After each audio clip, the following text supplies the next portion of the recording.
Waktunya Mama bercerita. Janji yang suci. Di suatu hari di tahun 1898, di sebuah bar di tepi sungai Rhône di Prancis. Di dalam bar tersebut dengan disaksikan pemilik bar dan wali kota, kakek Dulun dari Garwitz, menandatangani surat perjanjian dengan Gaynor bersaudara. Isi dari surat perjanjian itu adalah kakek Dulun membawa $1.000 French untuk membantu Gaynor bersaudara membuka pabrik roti. Tapi Gaynor bersaudara setelah produksi setiap minggu harus memberikan pasokan 50 pon berbagai kue kering secara gratis kepada kakek Dulun. Tidak peduli dilihat dari sisi mana surat perjanjian tersebut, menurut orang-orang yang datang, semua sangat merugikan dari pihak Dulun. $1.000 Prancis pada saat itu adalah bukan uang yang sedikit. Dulun setelah minum 2 gelas bir dengan orang Inggris yang tidak diketahui asalnya dari mana, lalu setuju mendanai pabrik roti. Ini dirasa sedikit sembrono, tetapi semua yang hadir di sana mengetahui membuka sebuah pabrik roti adalah cita-cita kakek Dulun dari dulu. Hal ini tidak peduli orang lain berkata apa, pasti dia tidak akan mempedulikannya.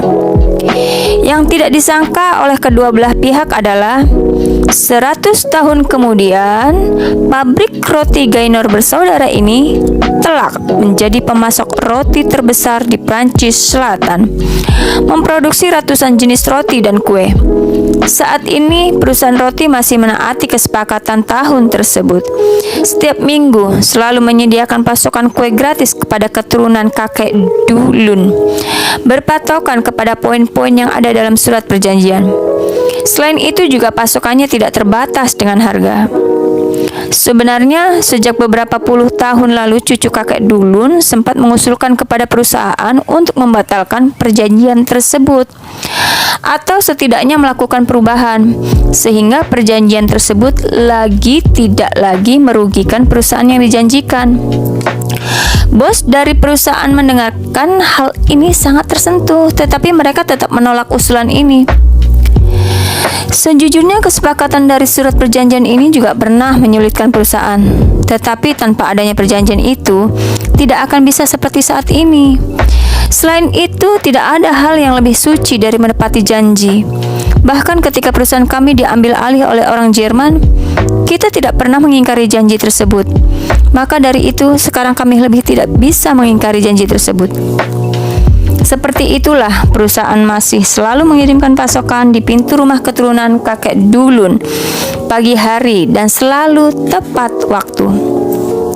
Pada tahun 2002, perusahaan besar Amerika bermaksud mengambil alih perusahaan roti Gaynor bersaudara ini. Selama proses negosiasi, perusahaan roti Gaynor menambahkan syarat dalam perjanjian. Perusahaan yang baru harus terus menaati perjanjian yang dibuat 100 tahun yang lalu. Untuk itu bahkan perusahaan Gaynor rela melonggarkan harga. Setelah memahami isi dari perjanjian tersebut, penanggung jawab Amerika dalam hal tersebut dengan cepat menyetujuinya. Karena dibandingkan dengan harga yang dibayarkan untuk memenuhi perjanjian itu, integritas yang teguh selama 1 abad adalah nilai perusahaan yang paling berharga.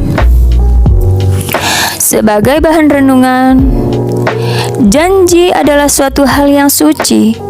Janji mewakili wujud sebuah kepercayaan. Janji tidak bisa diukur dengan uang atau barang berharga lainnya. Janji adalah sesuatu yang tak ternilai harganya. Anda bisa bayangkan, jika kepercayaan antar orang bisa dibeli, maka kehidupan bermasyarakat ini akan menjadi tidak tertata. Beberapa hal memang tidak bisa masuk di logika. Janji adalah salah satunya. Beberapa orang dengan mudah mengingkari janji ketika mendapatkan keuntungan ataupun kesulitan, dan pada akhirnya mereka akan disingkirkan dari dunia.